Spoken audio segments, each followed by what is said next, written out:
Com exceção do Parasita, eu tô com a sensação de que cada vez mais o prêmio da Palma de Ouro em Cannes tá dividindo o público, né? De maneira, às vezes, bem drástica, de maneira bem polarizada mesmo. Ano passado foi a vez do Titane, da Julia Ducournau, que apesar de eu ter ficado feliz em grande parte com a vitória dele, eu não gosto do filme, eu tô no time das pessoas que não gostam. E esse ano eu vou me considerar exatamente, agora que eu finalmente assisti ao Triângulo da Tristeza, do Ruben Östlund, vencedor desse ano, eu vou me considerar exatamente um daqueles que ficam no meio do caminho, porque eu não tô nem perto de amar o filme, como algumas pessoas que eu conheço amaram. Eu também não detesto nem de longe ele quanto algumas pessoas que já detestariam, acho, muito antes de assistir. A obra do Östlund, ela é de modo geral bastante divisiva mesmo, e já era de se esperar que esse novo trabalho dele criasse esse tipo de polarização também. Ele é o diretor, por exemplo, de filmes como Força Maior, que eu gosto demais, e do The Square, né, de 2017, que afinal de contas também venceu a Palma de Ouro. Então, o Ruben Östlund, um dos diretores mais divisivos da geração dele,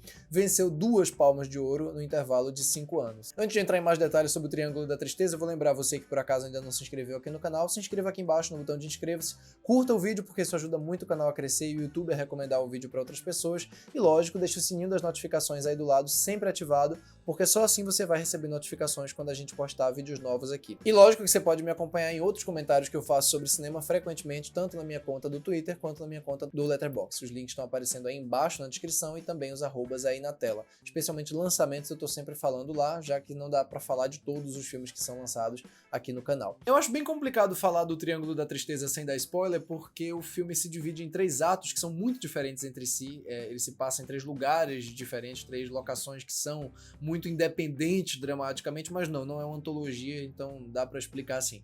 Ele basicamente acompanha no começo um casal vivido pelo Harry Dixon, um ator que eu acho que tem suas limitações, mas tem uma presença interessante, e pela Chao Bidin, que era uma atriz sul-africana, faleceu em agosto desse ano, uma morte muito, muito trágica. Ela era muito jovem mesmo, tinha pouco mais de 30 anos. E esse casal tá no começo numa situação meio de crise, os dois são modelos, na verdade ele é modelo, ela é uma influencer, mas enfim, já fez outros trabalhos ali, ela ganha muito mais do que ele, então eles começam discutindo por conta de questões de pagar a conta num restaurante, e a gente pouco tempo depois vai vendo alguns dos desdobramentos dessa relação deles. E aí pula pro segundo ato do filme, pra segunda parte, em que a ação se passa no iate, em que esses 2 personagens vão. Ela, por ser influencer, consegue viagem de graça e tudo mais, então acaba que eles vão pra esse iate, onde tem, claro, um bocado de pessoas muito, muito ricas, a maioria pelo menos velhos, brancos, enfim, coisas vão acontecer nesse iate. Acho que se eu falar mais do que isso eu vou acabar entregando. Aliás, eu acho que os trailers e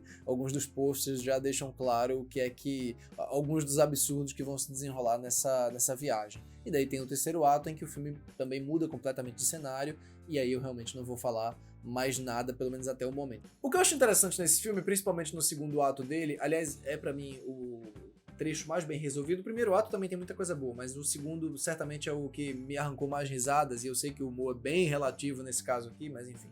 É que o Ruben Östlund sempre gostou de explorar a questão das aparências da sociedade rica. E nesse daqui ele faz isso de uma maneira, assim, absolutamente aberta. Ele não tem nenhum medo de parecer óbvio, ele é óbvio do começo ao fim. Os comentários dele são incrivelmente batidos sobre a futilidade do mundo dos influencers. A razão de ser do título é falada logo nos primeiros 3 minutos de filme. Quer dizer, ele tem muito dessa obviedade, mas quando ele se foca na questão situacional, ele consegue realmente fazer com que expor os personagens ricos a situações que a gente nunca poderia imaginar, e que foge completamente de um certo padrão de bom gosto que imperou durante alguns anos no Festival de Cannes, na Palma de Ouro. Nos últimos anos eles têm feito o contrário, eles têm gostado muito de parecer vanguardistas ou moderninhos com filmes que não são exatamente vanguardistas nem moderninhos, como é o caso do próprio Titane, e é o caso desse daqui também, mas que tem sim seu valor na forma como expõe as coisas mais bizarras a que os ricos podem estar submetidos. E a situação aqui é uma situação satírica, óbvio, mas que é plenamente realista também. Assim, o que acontece no filme nessa segunda parte é feita, é encenada de uma forma realista e acaba tendo contornos bem interessantes, acaba tendo desdobramentos bastante imprevisíveis. Eu gosto disso, eu gosto desse tato situacional que ele tem para explorar os desdobramentos práticos de algumas coisas absurdas. E sim, eu ri um bocado numa cena aqui que envolve o navio indo para lá e para cá e um personagem tentando vomitar.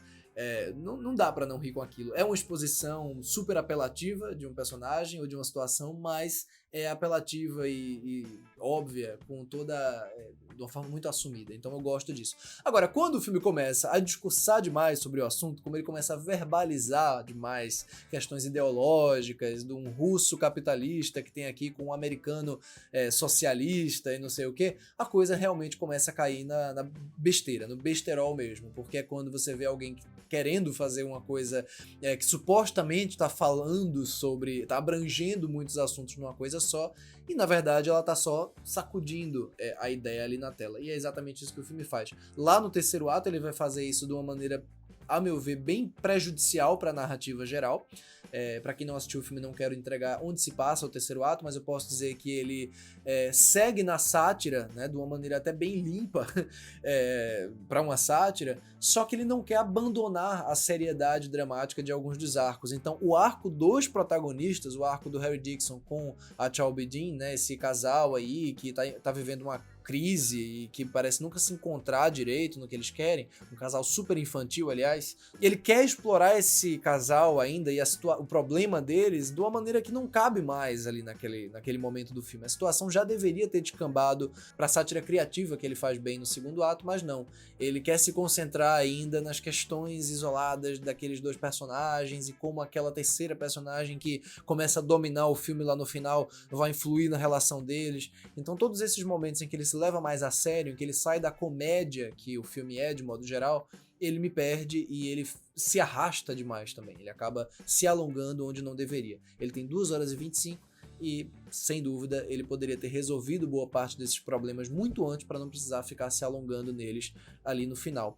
Acho que é um trabalho interessante. Acho que vale a pena para quem gosta de uma comédia surtada, né? E para quem tem esse tipo de humor que pode ser mais mórbido e ocasionalmente mais cínico também, mas nem isso eu sei se funciona de maneira tão plena. Talvez o cinismo que o filme acha ter seja até meio ingênuo ao final diante de algumas pessoas e o filme acaba ficando meio bocó.